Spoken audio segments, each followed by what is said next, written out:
신명기 6장 4절서부터 13절까지입니다.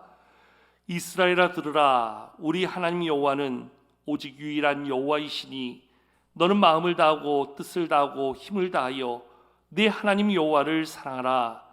오늘 내가 네게 명하는 이 말씀을 너는 마음에 새기고 네 자녀에게 부지런히 가르치며 집에 앉았을 때든지 길을 갈 때든지 누워 있을 때든지 일어날 때든지 이 말씀을 강론할 것이며 너는 또 그것을 내 손목에 매어 기호로 삼으며 네 미간에 붙여 표로 삼고 또 내 집 문설주와 바깥문에 기록할지니라. 내 하나님 여호와께서 내 조상 아브라함과 이삭과 야곱을 향하여 내게 주리라 맹세하신 땅으로 너를 들어가게 하시고 내가 건축하지 아니한 크고 아름다운 성읍을 얻게 하시며 내가 채우지 아니한 아름다운 물건이 가득한 집을 얻게 하시며 내가 파지 아니한 우물을 차지하게 하시며 내가 심지 아니한 포도원과 감람나무를 차지하게 하사 내게 배불리 먹게 하실 때에 너는 조심하여 너를 애굽 땅 종되었던 집에서 인도하여 내신 여호와를 잊지 말고 네 하나님 여호와를 경외하며 그를 섬기며 그의 이름으로 맹세할 것이니라. 아멘. 지난 5월 어느 주말 저는 바쁜 일정 때문에 못했던 등산을 할 계획을 세웠더랬습니다. 주로 서울 근교의 한 700~800m 되는 산들을 골라서 혼자서 등산을 하는데 그날은 팔당댐 부근에 있는 예봉산이라고 하는 산을 등산하기로 계획을 세웠습니다. 일찍 출발하려고 전날 배낭 다 챙겨 놓았고요. 아침 기도 마친 다음에 아침 6시쯤 집을 나서려고 배낭 메고 스틱 챙기고 등산화 챙겨 신었습니다. 그리고 막 현관문을 나가기 전에 오늘 미세먼지는 어떻지 하고서 대기질 웹을 열어보았는데 온통 빨강색이었습니다. 초미세먼지 매우 나쁨, 미세먼지 상당히 나쁨, 거기다가 친절하게 이런 문구까지 떠 있더군요. 실외 활동 자제할 것, 가급적 실내에 있을 것.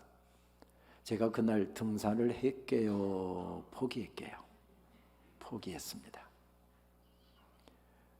건강에 좋자고 등산하는데 나쁜 공기 제 몸에 한 번 가면 5시간, 6시간 등산을 해야 되는데 채울 이유가 없었기 때문이었습니다. 문도 열지 못하고요. 하루 종일 집에 있었습니다. 그날 모압 평지에 서 있었던 이스라엘 백성들도 한 가지 소식 때문에 모든 것이 묶이고 말았습니다. 사실 가나안 땅의 문턱에 섰다라고 하는 것 그것만으로도 행복하고 그것만으로도 감격스러운 일이었는데 하필이면 거기서 하나님께서 말씀하시기를 모세 너는 가나안 땅에 못 들어간다라고 하는 말씀이 들려졌기 때문이었습니다.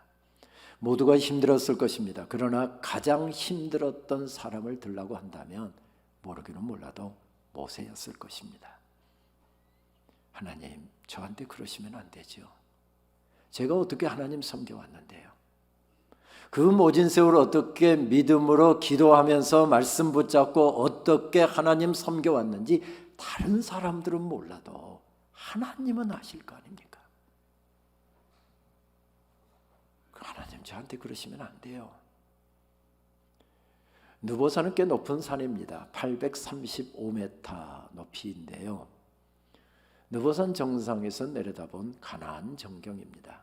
하늘색과 땅색이 만나는 그 지점 정도의 요단강이 흐르고 이 산에서 내려가서 요단강을 건너면 거기서부터가 가나안 땅입니다. 근데 하필이면 거기서 하필이면 나만 가나안 땅에 못 들어간답니다. 보여주시지나 말지 가나안 땅 들어가기 전에 차라리 10년 전에 불러가시지 하필이면 가나안 문턱에서 나만 못 들어간답니다. 얼마나 힘이 들었을까요? 얼마나 마음속에 분노가 일었을까요?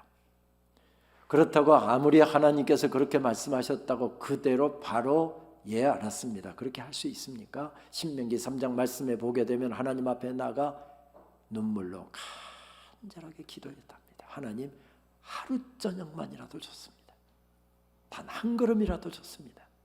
저도 가나안 땅 들어가게 해 주십시오. 그런 눈물 젖은 기도를 들으시고 하나님께서 응답하시는데 뭐라고 응답하셨습니까? 그냥 경상도 말로 하면 고마해라 됐다마. 이런 지하에 성 그어버리고 그 제목으로는 앞으로 기도도 하지 말랍니다. 얼마나 실망이 되었을까요? 그래서 모압 평지는 그날 눈물에 젖어들고 있었습니다. 그런데 말씀을 자세히 읽어보면 이런 상황에서도 모세는 하나님의 뜻을 그대로 받아들이고 있습니다. 인생의 마지막 날도 하나님께서 기뻐하시는 그 일을 마지막까지 수행하고 호련히 세상을 떠나고 있습니다. 그것이 무엇이었습니까? 가나안 땅에 들어가게 되면 조금만 어려움이 와도 변질되고 무너져 내렸던 이스라엘 백성들, 가나안 땅에 들어가면 이렇게 살라고 단단히 말씀으로 좀 깨우라. 하나님께서 주신 말씀이 가슴에 있고 하나님께서 주신 말씀이 입술에 있어서 모르기는 모르지만 오전에 한 번, 오후에 한 번, 저녁에 한 번 특별 집회를 열었던 것 같습니다. 그래서 신명기 말씀은 모세의 죽음 예고와 그리고 세 편의 설교와 설교를 끝낸 모세가 일어나서 긴 찬양을 혼자 하나님 앞에 올려드리고 있습니다. 그리고 손을 들어서 이스라엘 12지파를 축복하고 세상을 떠난다 하는 내용이 주 내용입니다. 그런데 이런 어려움의 자리에서 서 있었을 때 눈물에 젖어들고 있는데 힘들지 않았을까요?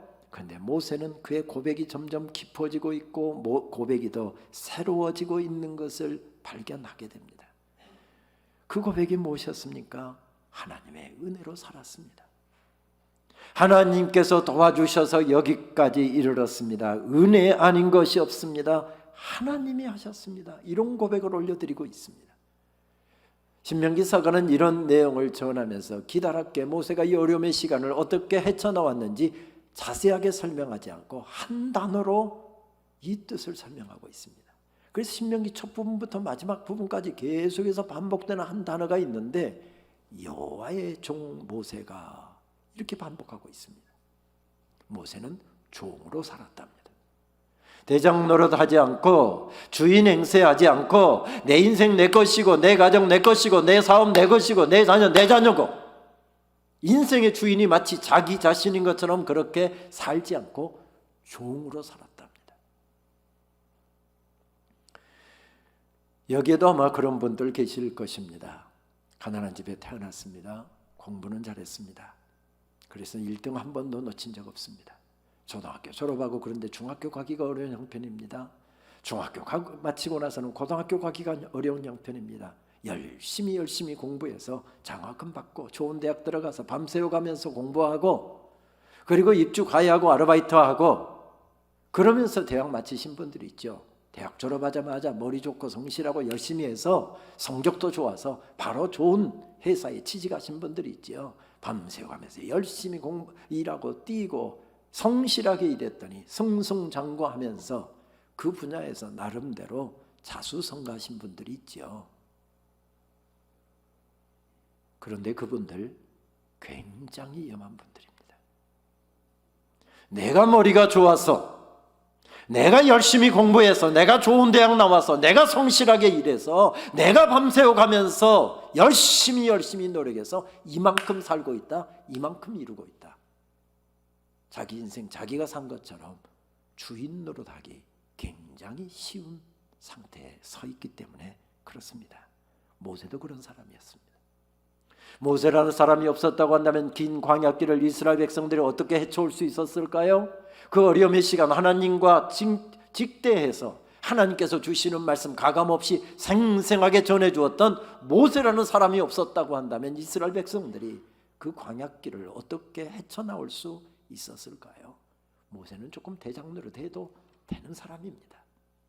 충분히 그렇게 해도 괜찮을 정도로 열심히 살았고 성실하게 노력했고 그 역할을 했던 사람입니다. 그런데 종으로 살았답니다. 종으로 살았답니다. 예배 공동체가 뭐하는 공동체입니까? 교회가 뭐하는 공동체입니까? 이런 고백 가진 사람들, 하나님 내가 대장이 아니라, 내가 주인이 아니라, 내 인생의 주인 내가 아니라 하나님이 주인이십니다. 하나님이 대장이십니다. 이런 고백을 가진 사람들이 함께 모여서 그 고백으로 찬양 올려드리고, 그 고백으로 기도 올려드리고, 하나님께서 주신 말씀 들으면서 다시 그 고백 새롭게 하고, 그 고백 가지고 일터에서, 가정에서, 삶의 자리에서 그 고백대로 살게 하여 나아가는 자리, 이것이 바로 예배 공동체이지요. 교회는 바로 그런 공동체입니다. 예배 공동체에서 드렸던 찬양이자 기도이고 또 선포되었던 말씀을 우리들에게 들려주고 있는 시편 말씀은 예배 공동체에서 드렸던 이런 여러 가지 고백들을 담고 있는데, 여러분 아시는 대로 가장 많이 나오는 단어가 무슨 단어입니까? 할렐루야라고 하는 히브리어입니다. 할렐루는 찬양하라는 뜻이고, 야는 야훼 여호와, 여호와를 찬양하라는 뜻이지요. 저기에 눈물 짓고 눈물로 기도하고 있고 예배하는 성도님이 있습니다. 어려운 상황 가운데서, 안병 가운데서 투병하면서 눈물로 예배하는 분이 있습니다. 목사님이 말씀 가운데 선포하시는 겁니다. 하나님이 통치하십니다. 하나님께서 다스리고 계십니다. 장로님이 기도 가운데 선포하는 것입니다. 찬양대가 찬양을 통해서 선포하는 것입니다. 그 놀라운 고백을 듣고서, 그 선포를 듣고서 교인들은 어떻게 하답하는 것입니까? 아멘, 할렐루야. 그렇다고 한다면 시편 말씀에서 두 번째로 많이 나오는 단어는 무슨 단어일까요? 히브리어로 이야기하면 야훼 말라크라고 하는 단어입니다. 여호와께서 통치하시는 도다, 여호와께서 다스리시는 도다. 바로 이 고백을 하나님께 올려드리고 있는 것입니다. 우리가 즐겨 부르는 찬양 478장 참 아름다워라 라고 하는 찬양은 미국 뉴욕주에서 목회했던 멜티비 펩콩 목사님이 작사한 찬송입니다. 1901년에 만들어진 찬송이죠. 아시는 대로 미국에는 이 동부 지역의 메인주부터 조지아주까지 애팔라치안 산맥이 마치 등의 허리에 그 등뼈처럼 그렇게 펼쳐져 있죠. 백홍 목사님이 목회했던 뉴욕주에도 산맥이 지나가고 원시림이 펼쳐져 있었던 모양입니다. 이분은 아침 기도를 마치고 산책을 나갈 때면 가족들에게 늘 그렇게 이야기하면서 나갔다 합니다. 우리 아버지 지으신 세계 보고 올게요. 영어로 이야기하면 I'm gonna have to see my father's world. 늘 그렇게 이야기하고 나갔다 합니다. 그런데 이분이 갑자기 42살의 젊은 나이로 세상을 떠났습니다. 가족들이 유품을 정리하다 보니까 최근에 쓴 시로 보이는데 깨끗하게 정서된 유견으로 된 시가 있었습니다. 그의 친구였던 프랭클린 셰파드가 여기에 곡조를 붙여서 그가 만든 찬송가 알렐루야라고 하는 찬송가에 처음 실렸고요. 현재는 85개 국어로 번역되어서 가장 즐겨 부르는 찬송 가운데 하나가 되었습니다. 6절로 본래 되어진 찬송이었는데 미국 감리교 UMC라고 그러죠. 미국 연합감리교에서 찬송가를 개편하면서 6절로 된 찬송을 3절로 축약했습니다. 소설가이자 감리교 목사였던 전영택 목사님이 이 미국 연합감리교에 실려진 찬송을 그대로 번역을 해서 우리말 찬송으로 실었는데 1935년에 나온 찬송가 신편 찬송가에 처음 이 찬송가가 실렸지요. 그래서 우리가 즐겨 부르는 찬송이 되었습니다. 찬송 가사는 이렇게 되어 있습니다. 참 아름다워라 주님의 세계는 저 솔로몬의 옷보다 더 고운 백합화 주 찬송하는 듯 저 맑은 새소리 내 아버지의 지으신 그 솜씨 깊도다. 여러분 표정 보니까 찬송 한번 불렀으면 좋겠다 하는 표정이신데 찬송하겠습니다. 참 아름다워라 주님의 세계는 저 솔로몬의 옷보다 더 고운 백합화 주 찬송하는 듯 저 맑은 새소리 내 아버지의 지으신 그 솜씨 깊도다. 참 아름다워라. 참 아름다워라. 주님의 세계는 저 아침에와 저녁물 방을 빛난 별 망망한 바다와 늘 푸른 봉우리 다 주 하나님 영광을 잘 드러내도다.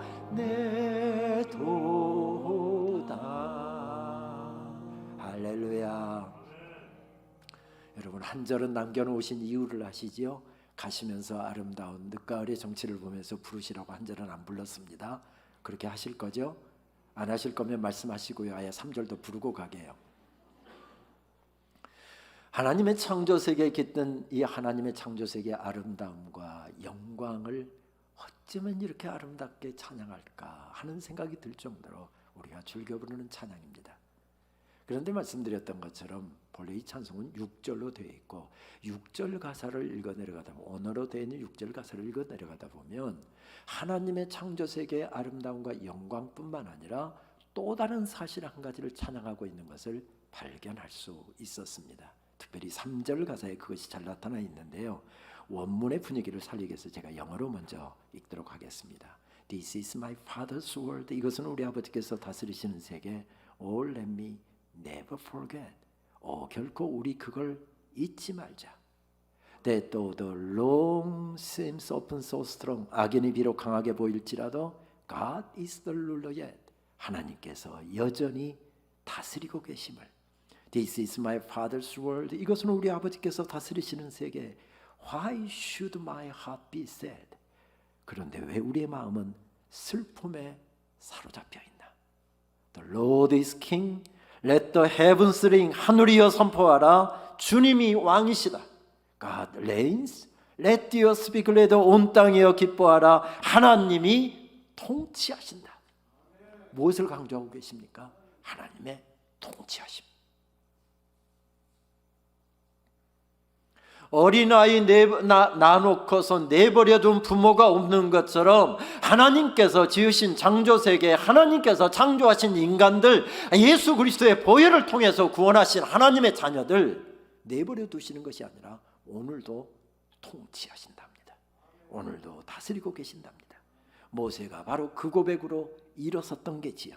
비록 내 인생은 여기서 끝나지만 여기까지 인도하신 하나님, 내 인생을 다스려 오신 하나님, 내 인생은 여기서 끝나지만 이후에도 나를 천국으로까지 인도하시며 통치하실 하나님.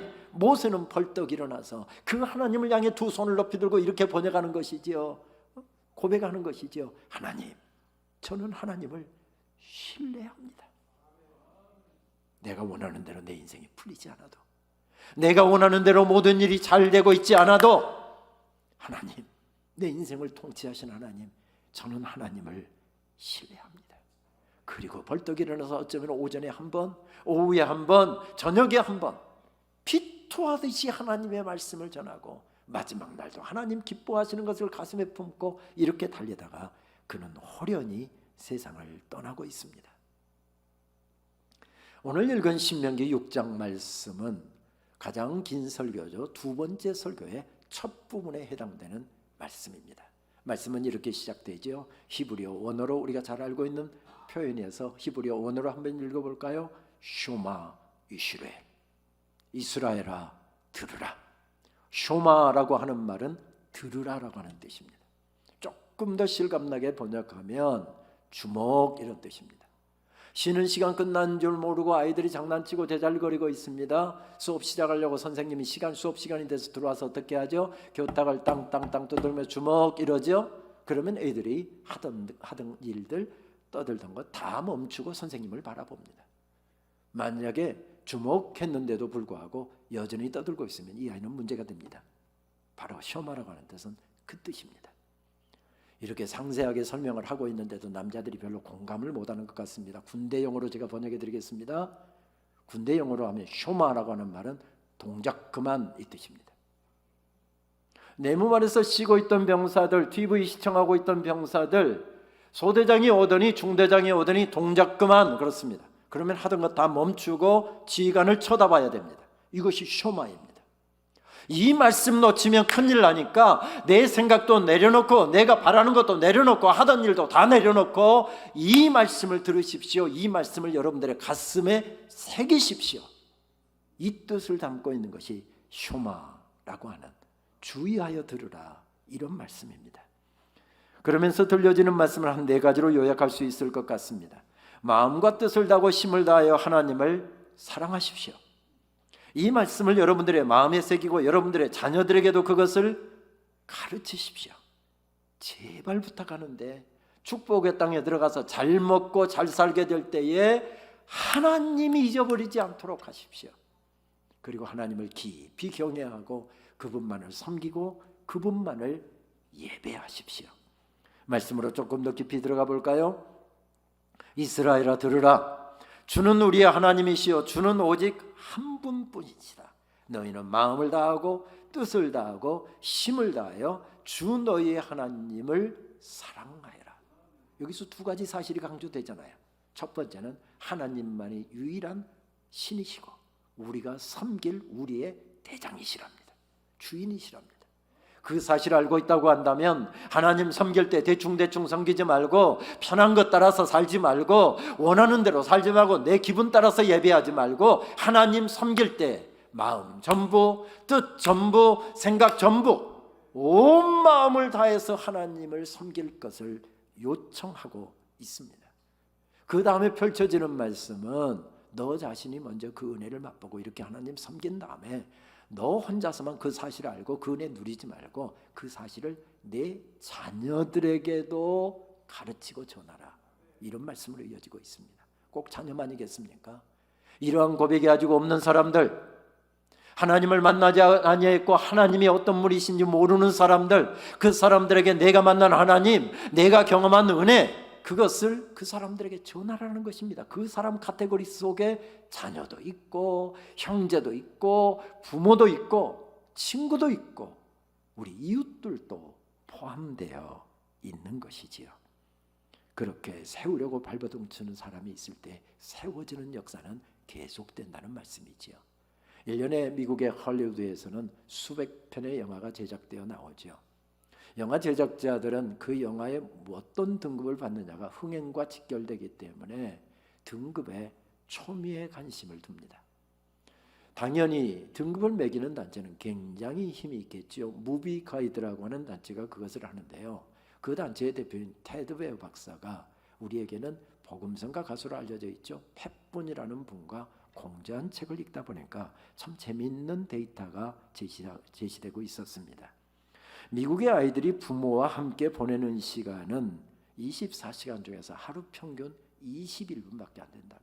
그냥 함께 앉아있는 시간 그거 말고요. 아빠는 텔레비전 보고 아이는 스마트폰하고 이런 같이 있는 시간 말고 눈과 눈을 마주하고 진지하게 대화하는 시간이 하루에 21분밖에 안 된답니다. 어쩌면 우리 한국 아빠들이 더 바쁘게 사니까 이보다 시간이 훨씬 더 짧을지도 모르겠습니다. 그런데 아이들이 미디어 앞에서 보내는 시간, 컴퓨터, 텔레비전, 게임기, 스마트폰 이런 미디어 앞에 보내는 시간은 하루 10시간이 평균적으로 넘는답니다. 미국의 기독교 가정에서 자라는 아이들이 매주 1시간 부모와 함께 1시간 이상씩 교회 가서 예배를 드리고 교회에 늘 출석하는 아이를 계산해 볼 때 17살까지 18세부터 미국은 성인으로 치잖아요. 17살까지 보낸 시간의 평균을 내보았더니 교회에서 보낸 시간은 약 800시간, 가족들과 보내는 시간은 약 2000시간, 학교에서 보내는 시간은 약 11,000시간, 아까 말씀드렸던 미디어 앞에서 보내는 시간은 63,000시간이랍니다. 여러분들이 이거 우리 경험하잖아요. 애가 막 때를 씁니다. 맛있는 거 갖다 줘도 집어 던지고 뭐 올리고 별짓을 해도 하지 않는데 지가 좋아하는 만화 영화 스마트폰에서 딱 틀어서 안겨주면 눈물 뜨끔치잖아요. 미디어 안에는 아이들의 혼을 빼앗을 수 있는 그런 콘텐츠가 있다는 겁니다. 800대 6만 3천이 여러분 게임이 되지 않잖아요. 수치만 보더라도. 그러니 교회에서 아무리 좋은 시설을 한들 아무리 좋은 프로그램을 교회에서 한들 800대 6만 3천은 게임이 되지 않는다. 그런데도 불구하고 내 자녀의 영적인 문제를 교사한테만 맡기고 교육자들한테만 맡기고 교회에다만 맡기고 내가 이 자녀를 영적으로 바로 세우는 일에 관심이 없으면 내 자녀는 영적으로 바로 설 수가 없다. 그런 시대다라고 하는 사실을 알려주고 있는 것이죠.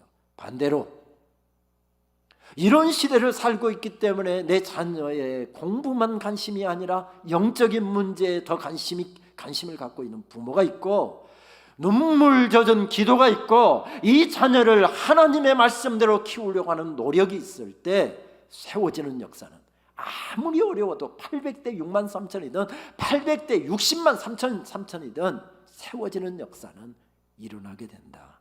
이런 말씀이지요. 그렇습니다. 버팀목이 필요합니다. 어린 나무에게는 버팀목이 없으면 생명을 이어갈 수가 없습니다. 버팀목이 되라는 말씀이죠. 하나님께서는 1901년 5월 북녘 땅 평양 땅에서 북장로교 선교사 작은 사랑방에서 학생 2명을 데리고 작은 한 학교를 시작하셨습니다. 그리고 6년 후에 1907년 6월 20일에 그 학교에 일회 졸업생 7명을 배출했습니다. 이름하여 길선주, 양전백, 서경조, 한석진, 송인서, 방기창, 이기풍.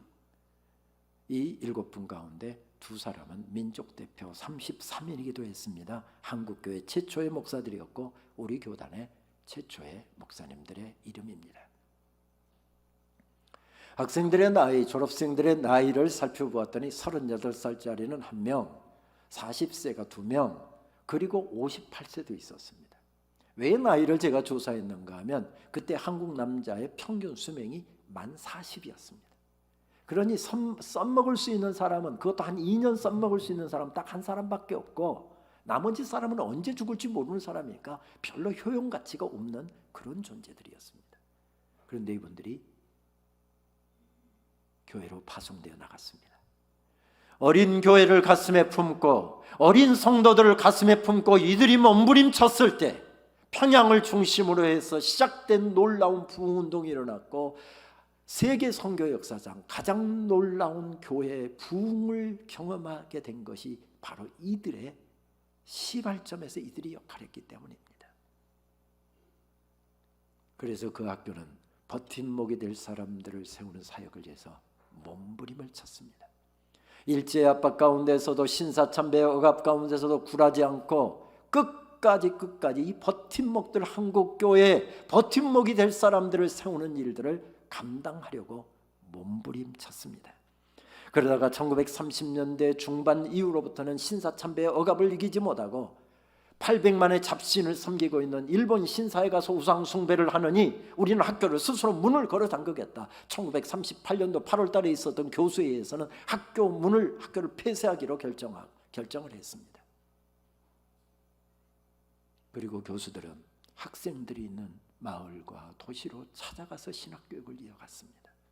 1945년에 해방과 함께 학교는 다시 문을 열었죠. 그러나 새로운 위협이 다가오는데 무신론주의자들인 공산주의의 위협이었습니다. 협조를 요청했지만 공산주의와 손을 잡을 수가 없잖아요. 그래서 모진 회의와 협박을 견디다가 그래도 굴하지 않자 4대 교장이었던 김인준 목사님은 끌려가서 결국 순교를 당합니다. 제가 22대 총장인데 4대 교장은 그렇게 순교를 당한 겁니다. 학교를 지키러 가다가. 그리고 재학생들 가운데 동문들 가운데는 여러 사람이 순교를 당했고 어떤 사람은 생매장 당해서 구덩이에 공산주의에 협조할 거냐 안 할 거냐. 대표적인 분이 백인숙 전도사님이란 분이 바로 그런 분이죠. 더 이상 평양 땅에서는 신학교육을 이어갈 수가 없어서 그냥 학교도 내버려 두고 모든 시설도 다 내버려 두고 신학교육을 하기 위해서 남쪽으로 내려왔습니다. 반기는 곳이 어디 있습니까? 갈 곳이 어디 있습니까? 여기저기 수소문하다가 800만의 잡신을 섬긴 그 일본 신사에는 아무도 근접하지 못해서 적산가옥 가운데 남산에 그 어린이회관, 옛날에 어린이회관 바로 옆부분에 있는 이 남산 신궁터에서 하나님이 왕이시다, 하나님이 통치하신다를 선포하면서 그곳에서 신학교육을 이어갔습니다. 6.25가 터졌습니다. 대구로 부산으로 피난가서 공터에다가 미군에게 가서 24인용 텐트 얻어다가 쳐놓고 그곳에서 신학교육을 이어갔습니다. 왜 그런 것입니까? 버팀목이 필요했기 때문에 그렇습니다. 영적 지도자들을 세워서 어린 성도들을 지지하고 교회를 버팀목이 되어서 지지하는 바로 이런 지도자가 필요했기 때문에 그러했던 것이죠.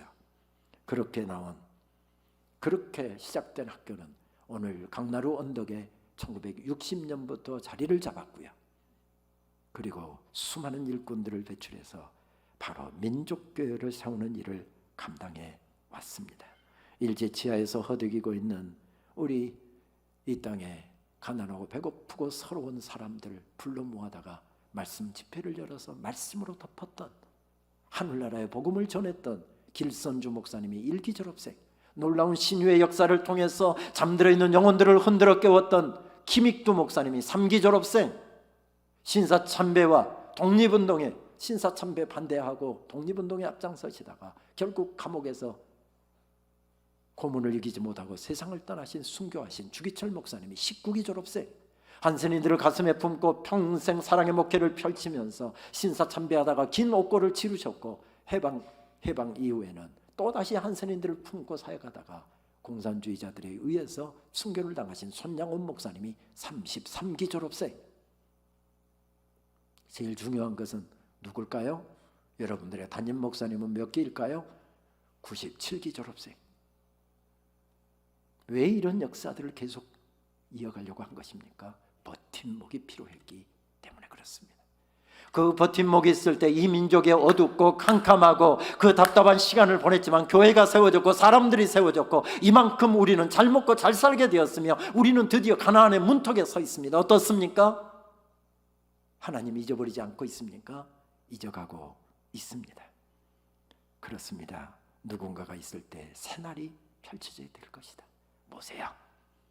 내 인생이 내 마음대로 풀리지 않는다 할지라도 내가 여기서부터 하나님께 순종하고 하나님의 말씀에 붙들려 너의 인생의 남은 길을 살아가게 되면 그것을 보고 저 사람들이 잘 먹고 잘 살 때에도 잊어버리지 않냐고 믿음으로 서게 될 것이다. 하나님께서 주시는 말씀을 가슴에 품고 그렇게 믿음으로 걸어갔을 때 전혀 새날이 그곳에서 펼쳐지고 있습니다. 몇 년 전 개교기념 행사로 정지은 작가의 십자가 작품전이 학교에서 열린 적이 있었습니다. 여러 작품이 전시된 가운데 저의 눈길을 끌었던 것은 통곡하는 여인이라고 하는 작품이었습니다. 한 여인이 강대상 앞에 엎드려 기도하고 있습니다. 그런데 그 앞에 엎드려 기도하는 그 앞에 얼마나 눈물로 기도했는지 눈물이 강수를 이루고 있습니다. 그 바쁜 시간에도 불구하고 수차례 그 앞에 가서 서보았던 것은 저것은 제 어머니 이야기거든요. 새벽마다 저를 위해서 눈물로 기도하셨던 저의 어머니의 기도가 저를 세웠거든요. 저도 초등학교 졸업하고는 중학교도 가기 어려운 형편에서 살았고요. 도시로 고등학교를 나가야 되는데 과연 갈 수 있을까? 하나님 앞에 중등부 생활하면서 하나님 저 고등학교 가게 해주세요. 눈물로 기도했거든요.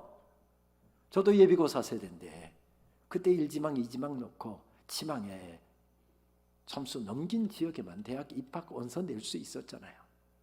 서울로 대학 가고 싶은데 서울로 지망을 넣어야 될까 어찌해야 될까? 왜? 서울은 돈이 비싸서 합격한다고 해도 공부할 수 없을 텐데. 저도 그런 집안에서 태어났거든요.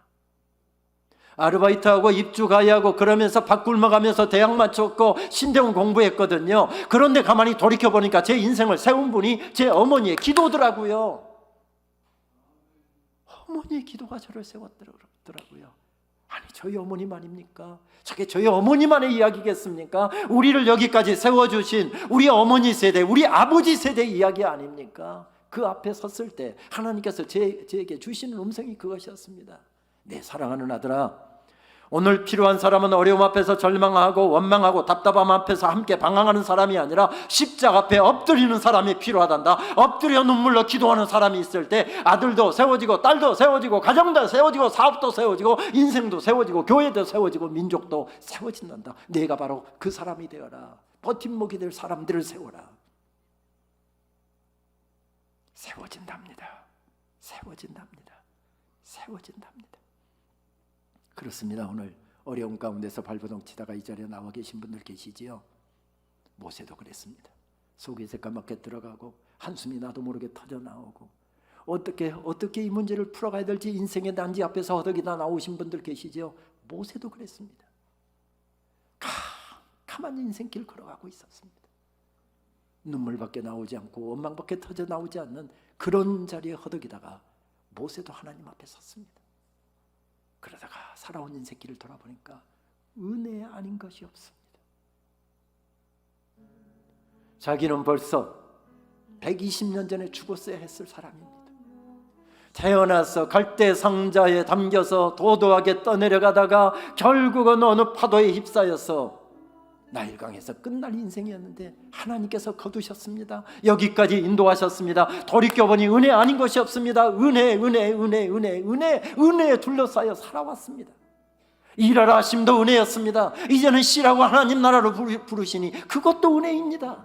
가나안 땅 저 멀리서나마 바라볼 수 있게 하시고 하나님의 백성들 들으시는 하나님의 거룩한 역사 목도하게 하신 것도 은혜였습니다. 은혜였습니다. 은혜에 사로잡히고 나니 전혀 새로운 새날이 그곳에 펼쳐지고 있습니다. 미국의 캘리포니아에 가면 요세미티 국립공원에는 레드우드라고 하는 삼나무 일종이죠. 120m까지 자라는 나무가 군락지를 이루고 있습니다.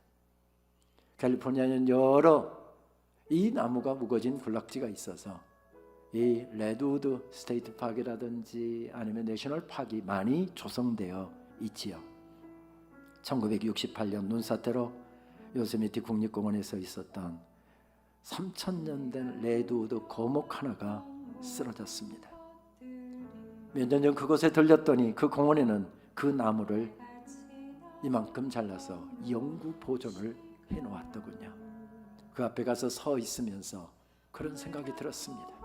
3,000년 동안이나 한 곳에 서서 산소를 뿜어내고 섬길 수 있었다. 대단한 은혜였겠구나. 그런데 3,000년 동안 그렇게 열심히 달려왔는데 하나님께서 쉬라고 하십니다. 그래서 꺾어짐도 은혜겠구나. 꺾어짐도 은혜인데 하나님께서 이만큼 보존해 주셨답니다. 하나님 나라에 영원토록 살게 되는 생명의 소망을 주셨답니다. 그것도 은혜였겠구나 하는 생각이 들었었는데 아마 김남조 시인도 요세미티 국립공원에 가서 그 나무 앞에 섰었던 모양입니다. 제가 가졌던 비슷한 생각, 장엄한 숲이라고 하는 시에서 이렇게 노래하더군요. 3,000년 된 거목들의 숲은 겨우내 끝이 안 보이는 설원, 나무들은 그 눈벌에 서 있습니다. 어느 겨울 그 중에 한 나무가 눈사태에 떠밀려 쓰러질 때 하나님이 품속에 안으셨습니다. 나직이 이르시되 아가야 쉬어라 쉬어라. 하나님께서는 이 나무가 작은 씨앗이던 때를 기억하시며 거대한 뿌리에서 퍼져나간 젊은 분신들도 아르십니다. 쉬어라 쉬어라고. 하나님의 사랑은 이날 자애로운 안도이셨습니다. 가령에 3,000년을 오래온 새가 있다고 한다면 쉬어라 쉬어라고 하실 겁니다. 이 나무도 기나긴 3,000년을 장하게 맥박쳐 왔으니까요. 레드우드 품종의 이 나무는 세상에서 가장 복된 수면이요 안식이며 이후 3,000년 동안 그는 잠자는 성자일 겁니다. 장엄한 숲에서 이 겨울도 끝이 안 보이는 설원에서 천지를 창조하시고 다스리시는 하나님 앞에서는 3,000년 된 나무도 아가랍니다. 아가야 수고했다 쉬어라 쉬어라. 3,000년을 섬길 수 있던 건 또 은혜였고 쉬라고 하시는 것도 은혜였답니다. 은혜였습니다. 은혜 아닌 것이 없었습니다. 그것을 깨달았을 때 오늘 내 인생에는 어둠이 가득하지만 전혀 새로운 새날이 펼쳐지고 있습니다. 하나님도 이스라엘 백성들에게 오늘 어려움의 시간을 보내고 있는 우리 모든 성도님들에게 그렇게 요청하십니다. 새날을 살아라. 은혜에 대한 감사를 회복하고 새날을 살아라. 지난 몇 달 동안 저는 어쩌면 인생에서 제일 어려운 시간들을 허덕이면서 달려야 했고, 학교의 장이 되다 보니 이런저런 문제 가운데 시달려야 했습니다. 그때 저는 어느 때는 한 달 동안 이 찬양만 눈을 떠서부터 잠드는 시간까지 혼자 있는 시간에는 이 찬양을 듣고 들었고 따라서 부르다가 울고 울다가 또 따라 부르고 했었습니다. 내가 누려왔던 모든 것들이, 내가 지나왔던 모든 시간이, 내가 걸어왔던 모든 순간이 당연한 것 아니라 은혜였어. 아침 해가 뜨고 저녁에 노을, 봄의 꽃향기와 가을의 열매, 변하는 계절의 모든 순간이 당연한 것이 아니라 은혜였어. 내가 이 땅에 태어나 사는 것, 어린아이 시절과 지금까지 숨을 쉬며 살며 꿈을 꾸는 삶, 당연한 것이 아니라 은혜였어. 내 삶에 당연한 건 하나도 없었던 것을, 모든 것이 은혜였어. 그것을 깨달았을 때 새날이 펼쳐졌습니다. 코로나로 어려움의 시간을 보내고 있는 우리 성도님들께도 우리 하나님께서 말씀하십니다. 내 사랑하는 딸아, 내 사랑하는 아들아, 너도 새날을 살아라. 새날을 살아라. 기도하시겠습니다. 살아온 인생길 돌이켜보니 주님, 은혜 아닌 것이 없습니다.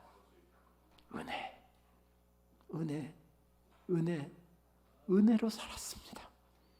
은혜에 대한 감격을 가지고 이 어려움의 시간에 우리 성도님들 벌떡벌떡 일어나서 하나님께서 주신 은혜에 대한 감격을 가지고 새날을 살아갈 수 있도록 주님 도와주시옵소서. 말씀의 은혜 받고 나가지만 삶의 자리로 나가면 또 허덕일 수밖에 없는 어려움이 펼쳐진다 할지라도 하나님, 우리 성도님들 길목길목 지나갈 때 하나님 좀 잘 좀 해주세요. 늘 말씀의 은혜와 찬양의 은혜와 기도의 은혜를 덧입혀 주시어서 새날을 살아갈 수 있도록 주님 도와주시옵소서. 예수님의 이름으로 기도하옵나이다. 아멘.